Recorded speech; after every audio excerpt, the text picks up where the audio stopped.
ओम नमः शिवाय। आज जानेंगे हम प्रदोष व्रत कथा, पूजा विधि, व्रत लाभ और उद्यापन विधि संपूर्ण जानकारी के साथ।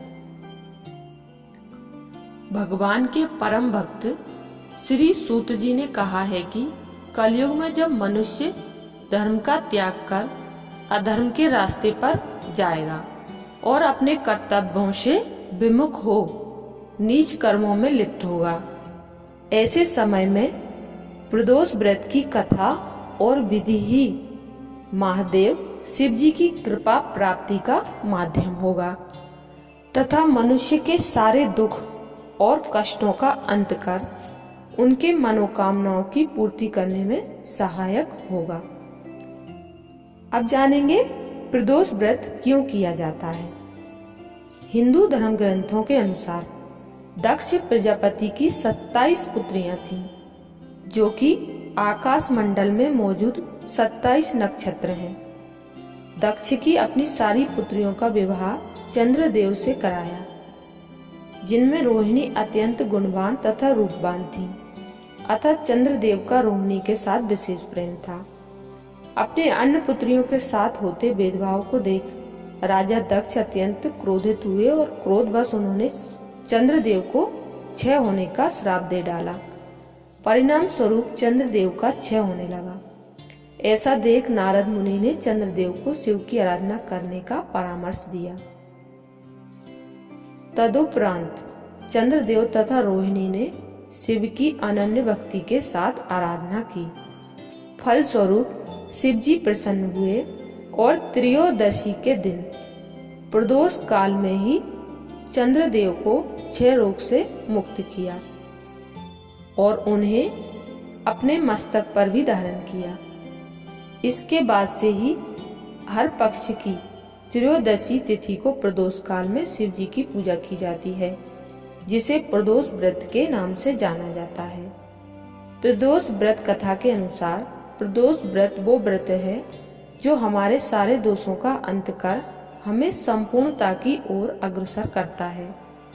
प्रदोष व्रत भगवान शिव जी से संबंधित व्रतों में से सर्वाधिक महत्व का व्रत माना गया है। आइए जानेंगे प्रत्येक महीने की किस तिथि को होता है प्रदोष व्रत। प्रदोष व्रत भगवान शिव से शीघ्र कृपा प्राप्त करने वाला व्रत माना गया है। हिंदू धर्म के सबसे महत्वपूर्ण व्रतों में से एक यह प्रदोष व्रत प्रत्येक माह के शुक्ल पक्ष और कृष्ण पक्ष के त्रयोदशी तिथि को रखा जाता है। ध्यान रहे कि जिस त्रयोदशी तिथि में सूर्य का अस्त हो उसी तिथि को प्रदोष व्रत रखें, अतः इसे त्रयोदशी व्रत के नाम से भी जाना जाता है। त्रयोदशी तिथि सप्ताह के जिस वार को होता है उसी दिन के आधार से प्रदोष व्रत का नाम तथा उसकी महिमा होती है। तो आइए जानते हैं सप्ताह में आने वाले हर प्रदोष व्रत के नाम और उससे मिलने वाले लाभ। वर्ष में आने वाले अलग अलग प्रदोष व्रत से क्या लाभ है। रविवार के दिन होने वाले प्रदोष को भानु प्रदोष कहा जाता है। सुख संपदा, लंबी आयु, मान सम्मान, यश और कीर्ति पाने की अभिलाषा से इस प्रदोष को किया जाता है। इस दिन भगवान भोलेनाथ बेल के वृक्ष के नीचे निवास करते हैं। सोमवार को होने वाले प्रदोष को चंद्र प्रदोष के नाम से जाना जाता है। इस दिन भगवान भोलेनाथ कैलाश पर्वत पे विराजमान होते हैं। चंद्र प्रदोष व्रत को करने से मनुष्य की सारी इच्छाओं की पूर्ति हो जाती है। खासकर जो माता पिता अपने बच्चों के निमित्त ये व्रत करते हैं, उनकी संतान में सुबुद्धि की वृद्धि होती है और वो कभी पथभ्रष्ट नहीं होते हैं। मंगलवार को आने वाले प्रदोष को भौम प्रदोष कहा जाता है और इस दिन भगवान महादेव काशी में निवास करते हैं। इस प्रदोष को करने से भक्त के सारे रोगों का नाश होता है तथा आरोग्य की प्राप्ति होती है, चाहे आप कितने ही कर्ज में डूबे क्यों न हो। इस प्रदोष व्रत को करने से आपका ऋण मुक्त होना तय है। बुधवार को किए जाने वाला प्रदोष व्रत धौम्य 12 प्रदोष के नाम से भी जाना जाता है। इस दिन महादेव का निवास स्थान रजत भवन होता है तथा इस प्रदोष व्रत को राजनीतिक तथा सामाजिक क्षेत्र में उन्नति के लिए रखे जाने का विधान है। भक्त अपनी बुद्धि और ज्ञान में वृद्धि हेतु भी इस बुधवार के प्रदोष को करते हैं। बृहस्पतिवार को आने वाले प्रदोष को व्रत गुरु प्रदोष भी कहा जाता है। इस प्रदोष के दिन भगवान शिव जी गंगा तट पे निवास करते हैं। इस व्रत को करने से पारिवारिक कलह समाप्त हो जाता है तथा शत्रुओं पे विजय की प्राप्ति होती है। शुक्रवार को किए जाने वाला प्रदोष शुक्र प्रदोष भी कहलाता है। इस प्रदोष के दिन भगवान भोलेनाथ का निवास स्थल नीलकंठ होता है। इस प्रदोष को करने से दाम्पत्य जीवन में सौहार्द आता है तथा सुख सौभाग्य में निरंतर वृद्धि होती है। शनिवार को होने वाले प्रदोष व्रत को शनि प्रदोष भी कहते हैं। इस प्रदोष तिथि को शिवजी शमी के वृक्ष के नीचे विराजते हैं। संतान प्राप्ति हेतु शनिवार के दिन आने वाले शनि प्रदोष व्रत को करें, शीघ्र ही उत्तम संतान की प्राप्ति होगी। आप जानेंगे प्रदोष व्रत की कथा और विधि। स्कंद पुराण के अनुसार प्राचीन काल में एक विधवा ब्राह्मणी होती थी जो अपने पुत्र को लेकर भिक्षा लेने जाती और संध्या को लौटती थी। एक दिन वह भिक्षा लेकर लौट रही थी तो उसे नदी के किनारे एक सुंदर बालक दिखाई दिया। वो बालक विदर्भ देश का राजकुमार धर्मगुप्त था। शत्रुओं ने उसके पिता को मारकर उसका राज्य ले लिया था तथा उसकी माता की भी अकाल मृत्यु हो गई थी। ब्राह्मणी ने उस बालक को अपना धर्मपुत्र बना लिया और उसका पालन पोषण करने लगी। कुछ दिनों पश्चात ब्राह्मणी अपने दोनों बालकों के साथ देवयोग से देव मंदिर गई। वहां ऋषि सांडिल्य से उनकी भेंट हुई। तब ऋषि सांडिल्य ने ब्राह्मणी को ये बताया कि जो बालक नदी के किनारे उन्हें मिला है वह विदर्भ देश के राजा का पुत्र है जो युद्ध में मारे जा चुके हैं और उनकी माता की भी अकाल मृत्यु हो चुकी है। ये देख ऋषि सांडिल्य ने ब्राह्मणी को प्रदोष व्रत करने की सलाह दी। ऋषि सांडिल्य की आज्ञा से दोनों बालकों ने भी अपनी माता के साथ प्रदोष व्रत करना शुरू किया। एक दिन दोनों बालक वन में विचरण कर रहे थे, तभी उन्हें कुछ गंधर्व कन्याएं दिखीं। ब्राह्मण बालक तो घर लौट आया, परंतु राजकुमार धर्मगुप्त वहीं रुके। अंशुमति नाम की गंधर्व कन्या से बातें करने लगे और एक दूसरे पर मोहित हो गए। कन्या ने विवाह के लिए राजकुमार धर्मगुप्त को अपने पिता से मिलवाने के लिए बुलाया। अगले दिन जब वह पुनः गंधर्व कन्या से मिलने आया तो गंधर्व कन्या के पिता ने बताया कि वह विदर्भ देश का राजकुमार है। भगवान शिव की आज्ञा से गंधर्व राज ने अपनी पुत्री का विवाह राजकुमार धर्मगुप्त से करा दिया। तत्पश्चात राजकुमार धर्मगुप्त ने गंधर्व सेना की मदद से विदर्भ देश पर पुनः आधिपत्य प्राप्त किया। यह सब ब्राह्मणी और राजकुमार धर्मगुप्त के प्रदोष व्रत करने का ही फल था।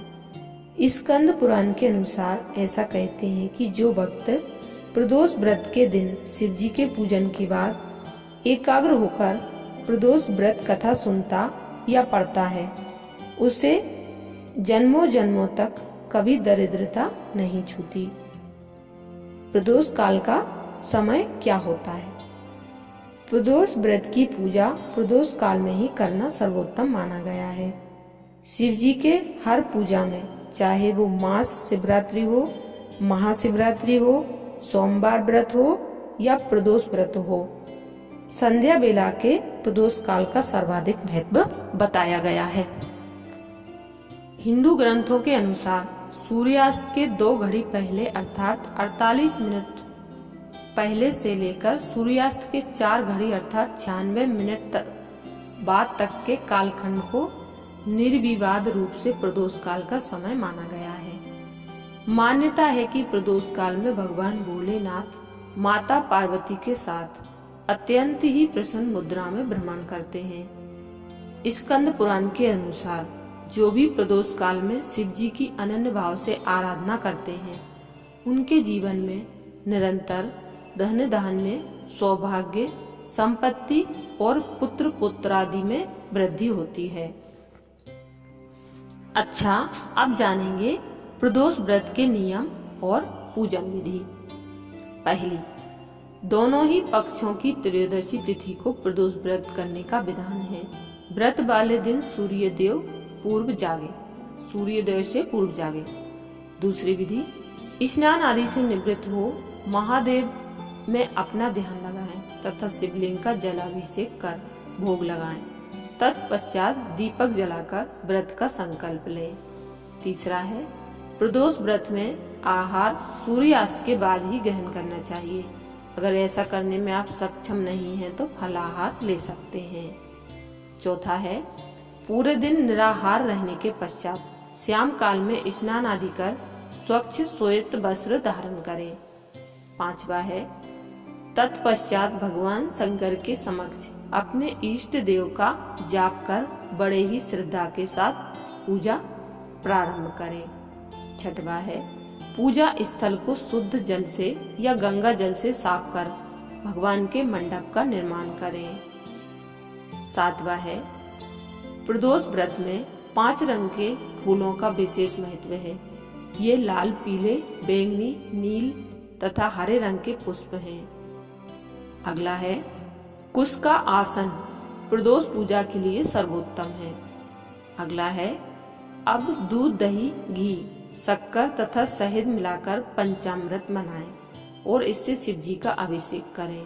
अगला है, पंचामृत अभिषेक के पश्चात शुद्ध जल से अभिषेक करें। अगला है, शिव जी को बेलपत्र, मौली, रोली, चंदन, अक्षत, फल या मिष्ठान, धूप और दीप अर्पित करें। अगला है, प्रदोष व्रत कथा पढ़ें या सुने। तत्पश्चात शिव जी की आरती करें। अगला है, अब शिव जी का मंत्रोच्चार कर अपनी मनोकामना पूर्ण करने का आशीर्वाद मांगे। आप जानेंगे प्रदोष व्रत उद्यापन विधि। कुल 11 या 26 त्रयोदशी तिथि के इस प्रदोष व्रत को करने के बाद आप इस व्रत का उद्यापन कर सकते हैं। प्रदोष व्रत का उद्यापन त्रयोदशी तिथि को ही करें। उद्यापन तिथि से एक दिन पूर्व भगवान श्री गणेश की पूजा करने का विधान है तथा हो सके तो रात्रि जागरण भी करें। उद्यापन वाले दिन त्रयोदशी तिथि को स्नान आदि से निवृत्त हो सफेद वस्त्र धारण करें और मंडप बनाएं। मंडप को भी सफेद वस्त्र तथा 5 रंगों के रंगोली से निर्मित करें और भगवान श्री गणेश तथा शिव पार्वती को स्थापित करें। तदुपरांत धूप, दीप, अक्षत, पुष्प, चंदन आदि से भगवान शिव जी का पूजन करें और भोग लगाकर हवन करें। हवन करते वक्त ओम उमा सहित शिवाय नमः मंत्र का 108 बार जाप करें। तत्पश्चात शिव जी की आरती करें। पूजन के अंत में किसी 2 योग्य ब्राह्मणों को भोजन कराकर दान करें और आशीर्वाद प्राप्त कर प्रसाद ग्रहण करें। अब जानेंगे प्रदोष व्रत कौन रख सकता है। प्रदोष व्रत को कोई भी मनुष्य कर सकता है, फिर चाहे वो पुरुष हो या स्त्री या फिर कोई कुंवारे लड़के या लड़कियां। अगर प्रदोष व्रत पति और पत्नी एक साथ करते हैं तो ये उत्तम माना गया है। अब जानेंगे प्रदोष व्रत किस महीने से शुरू करना चाहिए। शास्त्रों के अनुसार प्रदोष व्रत किसी भी महीने के शुक्ल पक्ष त्रयोदशी से प्रारंभ किया जा सकता है, परंतु यदि आप प्रदोष व्रत को बैसाख, सावन या कार्तिक माह से शुरू करते हैं तो ये श्रेष्ठ माना जाता है। अब जानेंगे प्रदोष व्रत कितने रखने चाहिए। अपने सभी कार्यों की सिद्धि हेतु कम से कम 11 या 26 प्रदोष व्रत करने का नियम श्रेष्ठ होता है। प्रदोष व्रत में सेंधा नमक खा सकते हैं या नहीं। तो प्रदोष व्रत पूरे दिन निर्जला रहना उत्तम होता है और संध्या काल की पूजन के बाद फलाहार लेना चाहिए। परंतु यदि आप पूरे दिन निर्जला उपवास नहीं कर सकते हैं तो फलाहार कर सकते हैं। वैसे तो सेंधा नमक फलाहार की श्रेणी में आता है, लेकिन प्रदोष व्रत में सेंधा नमक का सेवन श्रेष्ठ कर नहीं माना गया है। अच्छा, ओम नमः शिवाय।